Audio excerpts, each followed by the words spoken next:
Hey there, how's it going, everyone? So today I'm doing skill day, and I've had one big skill day video before that if I remember correctly. Um, it's just a day where there's no working sets. Not really trying to fatigue my muscles as much as I'm just training my mind, so to say. Um, it's kind of like my playtime. I go outside and I try to practice from a neurological, like a neuromuscular connection standpoint. Like I'm trying to practice how movements should feel. I want to make sure that they feel okay. It's where I can take, all the strength training I do and, try to use the benefits. The benefits being, where I'm getting stronger and ideally I'm getting stronger. Ideally, I'm getting better at doing these skills I practice.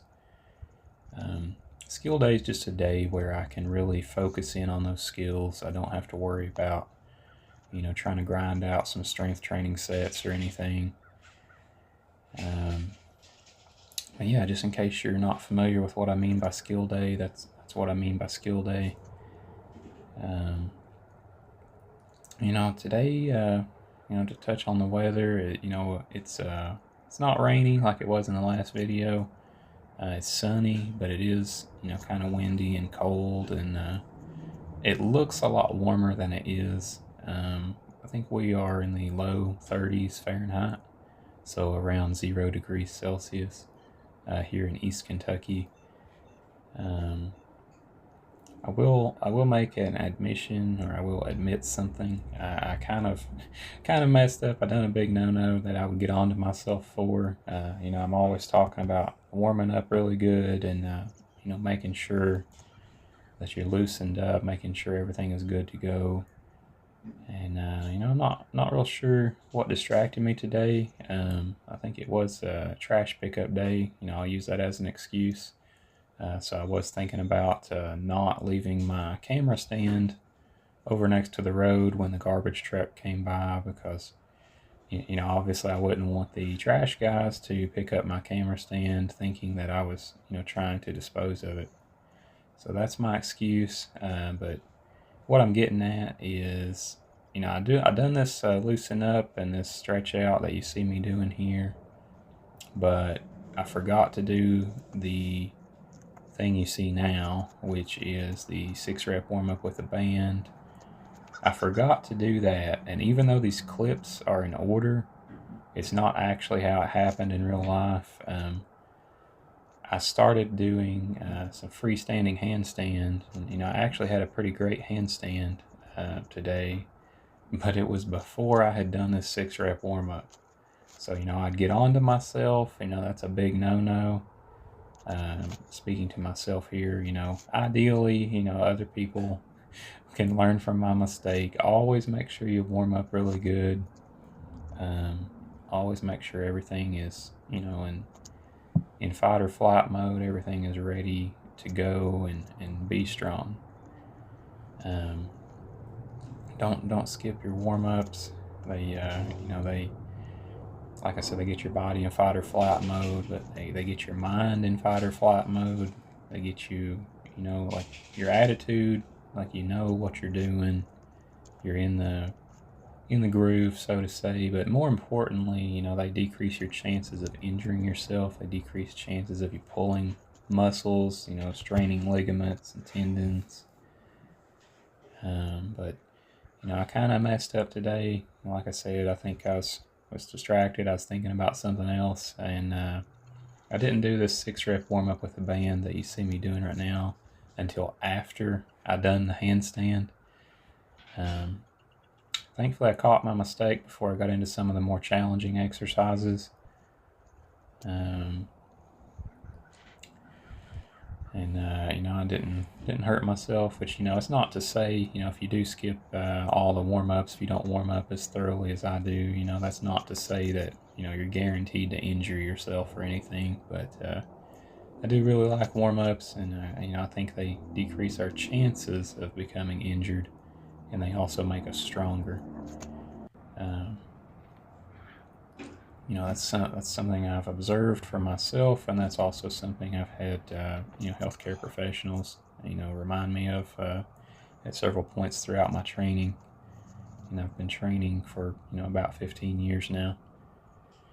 But anyways, here's that freestanding handstand that I done without doing all the warm-ups. It's actually pretty good handstand, and thankfully my body felt good. There were no injuries. I didn't clip this or anything. That was my first attempt. That was my first kick up, and I managed to snag the first kick up, and was able to hold the handstand on first attempt. And I intentionally bailed there. I could have held that much longer, but I intentionally bailed, because I'm not trying to cause muscle fatigue today. I was starting to get into the territory where I was fatiguing my shoulders, and that's not what today's about. Today is about practicing all these different skills and just having fun. So I wanted to make sure I reserve my strength for the clips you see that follow. So here I'm trying some one-arm pull-up. I have been up and down. I've really been mentally challenged with this exercise lately. Trying to figure out how my body likes it, how my body likes to do it. You can see hundreds of different variations, little details that you can modify and try different grips and different angles and starting from different positions, etc., etc. But the trick is really finding, what works for you, what feels nice to your body. And, I've recently discovered if I start from the bottom, I need to have my body rotated in about 45 degrees. And anytime you're doing any kind of pulling exercise, it's very important that you have good posture. Your scapula needs to be completely retracted and locked in place, so that you're making sure the muscles are what's bearing the load and not the connective tissues, like your ligaments and cartilages and things like that. You want to make sure that the strain is on the muscles, the load is on the muscles, and not those passive tissues. This was kind of a short and sweet clip here. I wasn't really sure what side of the bar to put my head on, but what I did discover here is I really like this progression. I'm trying to hold at 90 degrees there at the elbow. This is called a 90-degree lock-off. It's one of the key building blocks for a one-arm pull-up. And the progression I'm going to add this one to my pull day workout.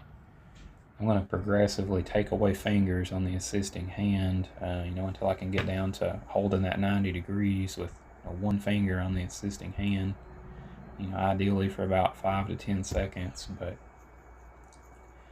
that's just a progression. I'll start training. I really liked how that felt. Here I'm doing handstand press. These aren't my best attempts today, but I had already done that great freestanding handstand. So I'm not gonna let this one bother me that this wasn't my all-time best handstand press.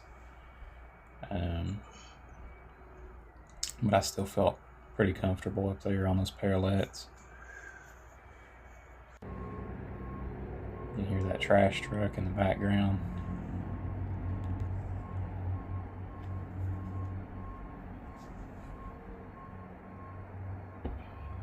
Using that as my crutch, to say why I forgot to finish my warm-up before I started skill training. Here I'm just kind of jumping up into the handstand. Got a little too far forward on that one and had to bail. I think I'm trying to come down really slow with straight legs, without bending at the knee. But that's a lot easier said than done. I used to be able to do that. But that's something I haven't trained for several years. That's something I need to start trying again. Here, just a human flag variation, and this is something I've been training a lot of lately, particularly on core days. And you'll see in this next clip coming up that I think it's doing good things for me. I've never really been able to train any kind of human flag variation on a vertical bar. I've always done horizontal grips like you see there. But this next clip, I try my vertical bar, and I think those core days have been adding up, because that's the best I think I've ever hung on to a vertical bar. I'm not quite balanced and not quite getting extension, but to even be able to jump up into that position, that requires so much of your person. Even my right shoulder there felt pretty good in that position, so I'll call that a win. Here I'm getting back into some planche training and trying to do this with straight arms. And that's also very easier said than done. Here's, I think I tried something I saw some other guys doing called a 90-degree hold, where your elbows are 90 degrees, and ideally your body is completely straight there. But obviously that's something I'll have to work on. Not quite sure if I'd say that is more difficult or easier than a straddle planche. I'll definitely have to get some more experience. But here's super high pull-ups. I'm trying to pull my hips to the bar. I just hit one set of those. I felt like I could give that a pretty decent effort. So I would save my strength and go on to something else. Just handstand push-ups. Not quite a full rep, but I'll still count it as one. I'll say that's 2 and a negative. For someone at my current level, I think that's that's also pretty good. My handstands felt pretty balanced today, and I was thankful for that. Here I'm trying a slow muscle up, the positive portion, and obviously I got a long ways to go before I'll be able to do that. So when you can't do the positive on any exercise in calisthenics, you immediately go to the negative, and that's what I'm doing here. I'm trying to go down as slowly as possible with that false grip.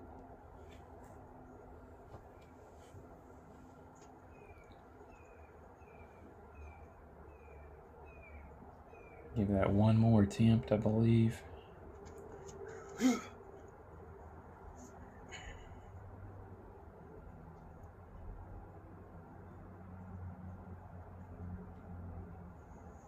is a pretty good one there. It's pretty slow on that transition, and that's the hardest part. That's the most difficult part of a muscle up, slow muscle up, anything, is that transition. So here I'm trying a front lever negative, and I had the same issue I had on core day. I couldn't quite prevent the hips from sagging, so I had to go to a little bit less than full extension, and then I took it to tucked lever raises, just a few reps.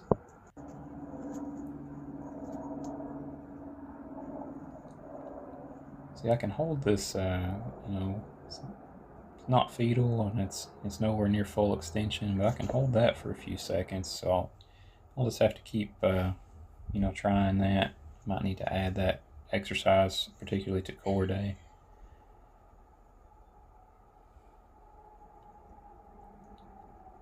Only gave the back lever one attempt today. I'm not quite sure how I feel about it, but I think I can do back levers pretty decently at this point in time, so I didn't feel like wasting any strength on it. Here I'm just doing an L-sit holds.